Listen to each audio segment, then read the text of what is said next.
My name is Luke Marchbanks. I would have voted for Trump. I did vote for Brian Kemp, so I guess you can consider me Republican. My name is Brittany Esna. I wouldn't put myself in the box of Democrat. If anything, I would say I really don't know, I'm just liberal leaning, I guess. And I believe the way I do because based on my life experiences and talking to other people, I feel like this best represents the viewpoint of the world and what I feel like it should be.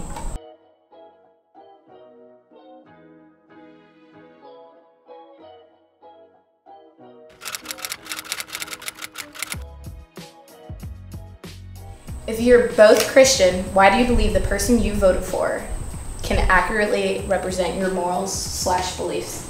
I think he most actually out of 2016 or period? Out of 2016 when he was running against Hillary. I don't like how he talks. The Bible says you should be slow to speak and slow to anger. I could talk about what he talks about with people of color. I can talk about how he called the country that my parents are from a shithole. I could talk about so many things, and a lot of those things. I'm a first-gen immigrant, and I came here. My parents came here from Haiti legally, might I add. So many. Okay. There's so many. There's so many rumors and so many accusations and trials and lawsuits on him and how he treats women. Come out, grab her in the. Yeah. So that one was bad. That was, and you're right. That was rude. Okay, I won't interrupt you. It was locker talk. I don't think. Did he actually do it? You don't know. I have no idea. So why is just him saying that? He wasn't saying that to people. He was saying that to some dude before he, I believe it was before he was president, because that came out during the campaign. And going back are you going to ruin, say, okay, this is the worst thing a candidate can do? From my perspective, I see abortion as murder. That is one of the 10 Commandments. Okay. I don't think being rude is in the 10 Commandments.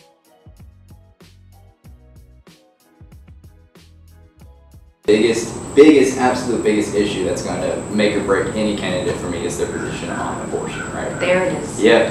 See, there we go. We're gonna get to that.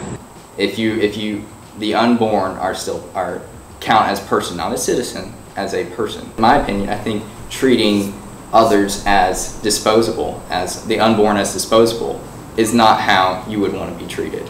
There you go. Is your problem just with the unborn being disposable, or do you have that across the board? I'll probably hold back on some stuff, but I think the unborn are the most defenseless, right? Well, let me finish. Okay. So basically what I'm saying is that scientists have discovered that basically most of, not necessarily your personality, but most of your features, identities, and everything begins at conception, right? Begins once you.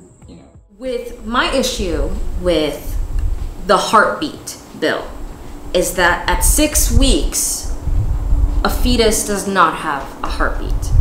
That's just plain facts. What you're hearing on the monitor, it's called fetal heart cells. So basically, it's the stage before you actually have a heartbeat. So the best way I can describe it is like when, you know how like any organ is made up of much smaller organs and it gets smaller and smaller until you go to the subatomic level.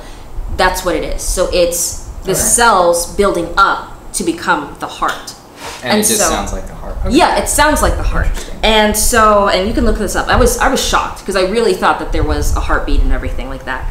I feel like if you're not feeling pain, if you can't think, if you can't react, if you're not even moving, like you don't even have like you don't even have nerves or a brain, let alone like a head, I feel like you're technically not alive. Like all of those things, it takes a lot more. It's very easy to make a baby, but it's very hard to have a human being. If you are in a coma and your heart is beating, but you have no brain waves and you can't feel pain and you can't do any of that, then you're considered dead. Legally, you're dead. Physically, you're dead. The only thing that you have, you're basically just a meat pocket, like with blood pumping. Like you. Right. So what if you had somebody on a coma that you knew Mm-hmm. like 90% of the time, or whatever the statistic is, 90% of the time was going to wake up in 9 months. Does that give you the right to kill that person? Well, okay. See, no, you can't say well, but that's fine. No, that's no, fine. I mean you have to, because You it's have not, to kill the person in 9 months. No, it's more complicated than that. It's not like in the movies. Well, where- then why do you make it so simple? No, I didn't just say coma. I said Brain brain dead. dead. Brain dead is different than. All right, so they're basically. But they were going to wake up. No. They're going to wake up in 9 months. No, brain dead is not the same thing. Brain dead means you have no brain waves. Like they will attach. All right. They will attach things. Then to a your better brain. hypothetical would be somebody has brain waves, Well, and we've discovered some way to bring somebody back to life in 9 months. okay, but that's not. It is. That It doesn't absolutely happen. is a good. Okay, well, just because it doesn't happen for us doesn't mean it's not going to happen for a baby. Okay. But So the I'm just baby saying your isn't- hypothetical is very poor. It's right. not. It's not poor though, because The even baby when- is going to be alive in 9 months. But what we're talking about here is that a fetus at 6 weeks, they do not have a brain. They do not have a working brain. Yes, they cell. don't have brain function, right? They don't have a- brain waves. They don't have a And brain. That the idea that something that hasn't happened yet, but because there is, because it's not because there's hope, but because it probably will happen. yeah. Well, that's the definition of hope. Sure. Well, That that's not really that there's but yeah. there's a high probability that eventually we will have a fully functional, normal human baby, fat, chubby, crying baby. that doesn't want to die. Yeah. And I'm going back to my hypothetical, my thought experiment with the coma, with the person in the coma. Obviously, he can't choose whether he wants to die or not. But are we going to assume, oh, he wants to die? But I feel like you're not getting the difference. But see, there is coming back for the baby. So there is a difference. You're right. There is a difference. So why are we comparing a person in a coma that's brain dead because to a baby? the person is not. It's not a fully functional, can feel brain, have thought at Neither 6 can weeks. the person in the coma and that's brain dead. Yeah, and then we shut off the machine, and then we. But they can Now come it's- back to life. They're not gonna come back to life. They're Oh my dead. goodness. So the adoption thing, right? Why can't we move all the funding from Planned Parenthood into adoption and foster care? They have their own funding sometimes. No. Some of their funding comes from abortion and other stuff. Well- but it's also funded by the government. So let's remove that funding. Well, from Put it into funding, putting into better foster care system. Okay, but this into- funding says such as Medicaid reimbursements. So it's not necessarily Okay. money. They're just getting reimbursed for like the. Then don't reimburse them anymore.